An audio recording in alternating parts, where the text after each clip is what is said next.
റഷ്യക്ക് പണം കൊടുക്കുന്നത് ഇന്ത്യയാണോ എന്നുള്ളൊരു ചോദ്യമുണ്ട്. അമേരിക്ക പറഞ്ഞു വെക്കുന്നതൊക്കെ അങ്ങനെയാണ്. നമ്മൾ അവരുടെ കയ്യിൽ നിന്ന് ഈ പറയുന്ന എണ്ണയൊക്കെ വാങ്ങുന്നത് കൊണ്ടാണ് റഷ്യക്ക് യുദ്ധം ചെയ്യാൻ പണം ലഭിക്കുന്നത്. അതിൻ്റെ പേരിൽ ഇന്ത്യയുമായിട്ട് കൊമ്പ് കോർക്കാൻ അമേരിക്ക സദാ ശ്രമിച്ചുകൊണ്ടിരിക്കുന്നു. ശരിക്കും അതിൽ എന്തെങ്കിലും വസ്തുതയുണ്ടെന്ന് പറയാൻ കഴിയുമോ? സത്യത്തിൽ അതിലൊരു വസ്തുതയില്ല എന്നുള്ളതാണ്. ഇതിപ്പോൾ ചർച്ചയായ സമയം എന്ന് പറഞ്ഞാൽ ട്രംപിന്റെ വ്യാപാര ഉപദേഷ്ടാവുണ്ട് പീറ്റർ നവാരോ എന്ന് പറയുന്നയാള്.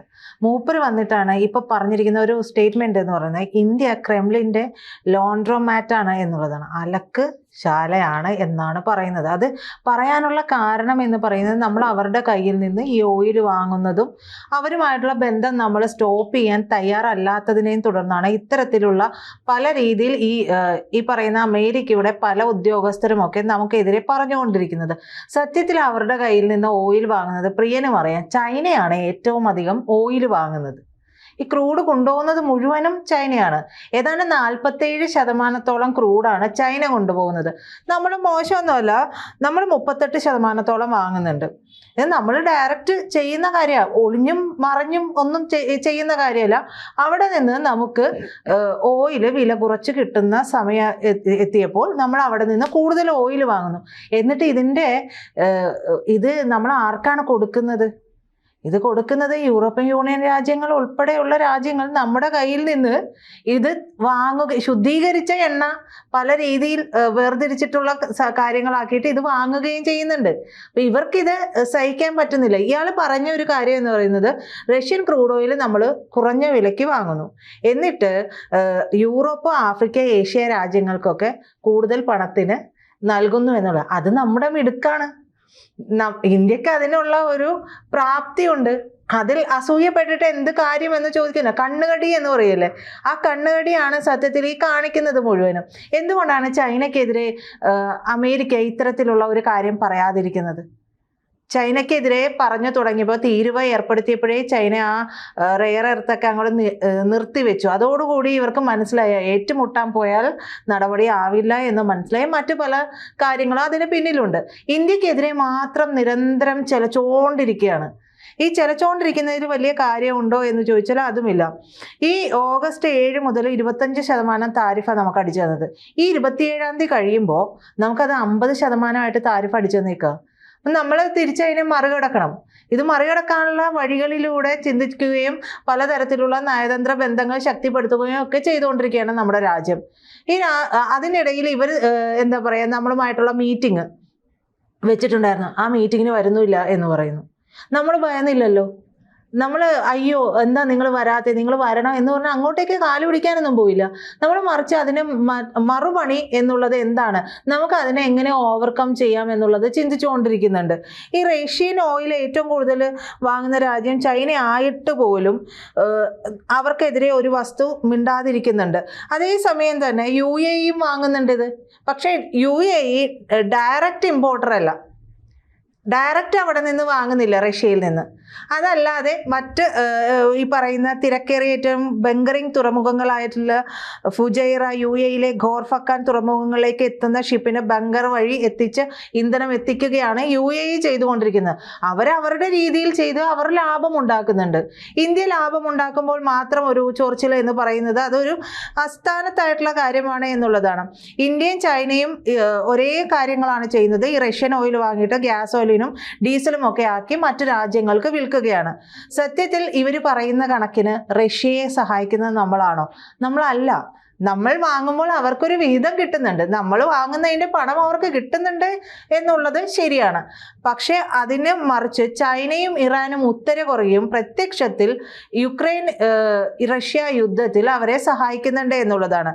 ചൈന റഷ്യക്ക് ഡ്രോൺ നൽകിയിട്ടുണ്ട്, ആയുധങ്ങൾ, വെടിക്കോപ്പുകൾ എന്നിവയൊക്കെ നിർമ്മിക്കുന്നതിന് വേണ്ടി നിന്നുള്ള അസംസ്കൃത വസ്തുക്കളും യന്ത്രങ്ങളും സൈനിക സഹായങ്ങളും ഒക്കെ നൽകിയിട്ടുണ്ട്.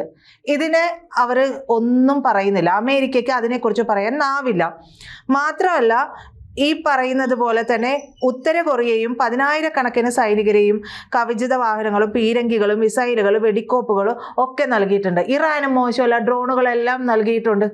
ഇറാന്റെ കയ്യിൽ എത്രയോ മിസൈൽസ് ഉണ്ട്. ഏറ്റവും വലിയ വമ്പിച്ച മിസൈൽ ശേഖരമുള്ള രാജ്യമാണ് ഇറാൻ എന്ന് പറയുന്നത്. അവരും നൽകിയിട്ടുണ്ട്. അതിനെക്കുറിച്ചൊന്നും ഇവർക്ക് സംസാരിക്കാനേ ഇല്ല. സത്യത്തിൽ ഈ 2022 യുക്രൈൻ അധിനിവേശം നടത്തിയതിനു ശേഷം ഈ പറയുന്ന വെസ്റ്റേൺ നേഷൻസിനെ മുഴുവനും അവർ മൊത്തം ബഹിഷ്കരിച്ചതിന് ശേഷം ചൈനയാണ് റഷ്യയെ പിടിച്ചു നിർത്തുന്നത്. ഇത്തരത്തിലൊരു ശബ്ദം ഉയർത്തണമെന്നുണ്ടെങ്കിൽ അത് ചൈനയ്ക്ക് നേരെ ആയിരിക്കണം എന്നുള്ളതാണ്. പക്ഷെ ചൈനയ്ക്ക് നേരെ ഇവർ പറയുന്നില്ല. ഈ Finland centre for research on energy and clear air എന്ന് പറയുന്ന ഒരു ടീമുണ്ട്. അവരുടെ റിപ്പോർട്ട് പ്രകാരം റഷ്യ യുക്രൈൻ യുദ്ധം ആരംഭിച്ചപ്പോൾ തുടക്കത്തിൽ ഇന്ത്യയുടെ റഷ്യൻ എണ്ണ വാങ്ങൽ 132 ബില്യൺ, അതായത് ഏതാണ്ട് 13.39 ലക്ഷം കോടിയിലേക്ക് പോയിട്ടുണ്ട് എന്നും പറയുന്നുണ്ട്. ഈ കാലയളവിൽ റഷ്യ മൊത്തം എണ്ണ കയറ്റുമതിയുടെ വരുമാനം എന്ന് പറയുന്നത് 640 ബില്യൺ ആണ്. അപ്പോൾ അതിൽ 20% ഇന്ത്യ സംഭാവന ചെയ്യുന്നുണ്ട്. സ്വാഭാവികമായും കുറഞ്ഞ വിലയ്ക്ക് കിട്ടുമ്പോൾ ഇനി ഇവിടെയല്ല മറ്റു രാജ്യങ്ങളിൽ നിന്ന് കുറഞ്ഞ വിലയ്ക്ക് എണ്ണ കിട്ടുമോ, ഇന്ത്യ അവിടെ പോയി വാങ്ങും. അപ്പോൾ അത് അവർക്ക് ആ രാജ്യത്തിന് നേട്ടമാണ് എന്ന് പറഞ്ഞുകൊണ്ട് നമുക്ക് നേരെ യുദ്ധത്തിന് വരുന്നതിൽ അർത്ഥമില്ലല്ലോ. അങ്ങനെയാണെങ്കിൽ ഈ 47% ചൈന വാങ്ങുന്നുണ്ട്. എന്തുകൊണ്ട്? അപ്പോൾ ചൈനയുടെ നമ്മൾ 20% സംഭാവന ചെയ്യുന്നുള്ളൂ. ചൈന എത്രത്തോളം സംഭാവന ചെയ്യുന്നുണ്ടായിരിക്കാം? അതും ഇവർ കണക്ക് കൂട്ടി നോക്കണ്ടേ. മാത്രമല്ല 39 ബില്യൺ മൂല്യമുള്ള റഷ്യയുടെ കൽക്കരി ഏറ്റെടുക്കലുണ്ട്. ഈ കൽക്കരി വാങ്ങുന്നത് ആരാണ്? ഏറ്റവും കൂടുതൽ വാങ്ങുന്നത് ഈ ചൈനയാണ്. ഇവർ വാങ്ങിയത് 16 ബില്യൻ്റെ കൽക്കരിയാണ് റഷ്യയുടെ കയ്യിൽ നിന്ന്. ഇപ്പോൾ ഈ ശബ്ദിക്കുന്നത് മുഴുവൻ, ഈ പറഞ്ഞുകൊണ്ടിരിക്കുന്നത് മുഴുവൻ എന്താ, ഓയിൽ വാങ്ങുന്നതിനെ കുറിച്ചാണ്. അപ്പോൾ ഈ 39 ബില്യൺ മൂല്യമുള്ള റഷ്യൻ കൽക്കരിയിൽ നിന്ന് 16 ബില്യൻ്റെ കൽക്കരി ചൈന സ്വന്തമാക്കിയിട്ടുണ്ട്. കണ്ണിൽ മത്ത കുത്തിയിരിക്കുകയാണോ എന്ന് ചോദിക്കാതിരിക്കാൻ തരയില്ല. 105 ബില്യൺ മൂല്യമുള്ള ഗ്യാസ് ഇറക്കുമതിയിൽ ആണെങ്കിൽ യൂറോപ്യൻ യൂണിയനാണ് മുൻപിൽ നിൽക്കുന്നത്. 105 ബില്യൺ മൂല്യമാണത്. അപ്പോൾ ചൈനയും തുർക്കിയും 36 ബില്യൺ മൂല്യമുള്ള ഗ്യാസ് ഇറക്കുമതി ചെയ്യുകയും ചെയ്യുന്നുണ്ട്. ഇതെല്ലാം റഷ്യയിൽ നിന്നാണ്. അപ്പോൾ ഇതെല്ലാം മറച്ചു വെച്ചുകൊണ്ട് ഇവർ പറയുന്ന കാര്യങ്ങളാണ് ഇതെല്ലാം. 2022 ഫെബ്രുവരി മുതൽ ഫോസിൽ ഇന്ധനങ്ങളിൽ നിന്നുള്ള റഷ്യയുടെ വരുമാനത്തിൻ്റെ 1/4 വാങ്ങിയിട്ടുള്ളത് യൂറോപ്യൻ യൂണിയനാണ്. യൂറോപ്യൻ യൂണിയനെതിരെ അമേരിക്ക എന്തുകൊണ്ടാണ് ശബ്ദം ഉയർത്താത്തത്? റഷ്യയിൽ നിന്നുള്ള ഊർജം ഏറ്റവും അധികം വാങ്ങുന്നത് ഇപ്പോൾ അവരല്ലേ. ആ ഊർജ ഇറക്കുമതിയെ കുറിച്ചിട്ട് ഇവർ ഒന്നും ശബ്ദിക്കുന്നില്ല. മറിച്ച് ഇന്ത്യക്ക് ഉപരോധങ്ങൾ ഏർപ്പെടുത്തുകയും ചെയ്യുന്നു. അപ്പോൾ ഇതിന് പിന്നിൽ കൃത്യമായ ഒരു അജണ്ട എന്ന് പറയുന്നത് ഇന്ത്യയുടെ വളർച്ച കണ്ട് സഹിക്കുന്നില്ല എന്ന് തന്നെ പറയേണ്ടി വരും. അതല്ലാതെ മറ്റൊരു കാര്യത്തിനെ ഇതിനെ മുൻനിർത്തി കാണുന്നതിൽ കാര്യമുണ്ട് എന്ന് എനിക്ക് തോന്നുന്നില്ല. അതിനിടയിലാണ് നമ്മൾ അവരുടെ അലക്കുശാലയാണ് എന്ന് പറയുന്നത്. നമ്മൾ എങ്ങനെയാണ് അവരുടെ അലക്കുശാലയാകുന്നത്? സ്മാർട്ടായിട്ടുള്ള രാജ്യങ്ങളുടെ മുമ്പിൽ ഒരുപാട് ഓപ്ഷൻസ് വരും. ഈ ഒരുപാട് ഓപ്ഷൻസ് വരുന്നതിൽ നിന്ന് നമുക്ക് ഏറ്റവും മികച്ചതായി തോന്നുന്നത് എന്താണോ അതിൽ നിന്ന് നമ്മൾ വാങ്ങുന്നു. നാളെ റഷ്യ എണ്ണ വില ഉയർത്തുന്നു. എണ്ണ വില ഉയർത്തുകയാണെങ്കിൽ നമ്മൾ അവിടെ നിന്ന് കുറച്ചിട്ട് സ്വാഭാവികമായും മറ്റ് രാജ്യങ്ങളിൽ നിന്ന് നമ്മൾ വാങ്ങാൻ നോക്കും. അത് ഏതൊരു ബോധമുള്ള ചിന്താശേഷിയുള്ള ഒരു ഭരണകൂടം ഉള്ള സ്ഥലങ്ങളിൽ നിന്ന് എല്ലാം, ഈ രാജ്യങ്ങളിലെല്ലാം ഇത് തന്നെയേ സംഭവിക്കുകയുള്ളൂ. അതിൽ മനം നൊന്നിട്ട് കാര്യമുണ്ട് എന്നുള്ളത് തോന്നുന്നുമില്ല. കൂടുതൽ വാർത്തകളും വിശേഷങ്ങളും നിങ്ങളിലേക്ക് എത്താൻ ABC മലയാളം സബ്സ്ക്രൈബ് ചെയ്യുക, ബെൽ ബട്ടണും അമർത്തുക.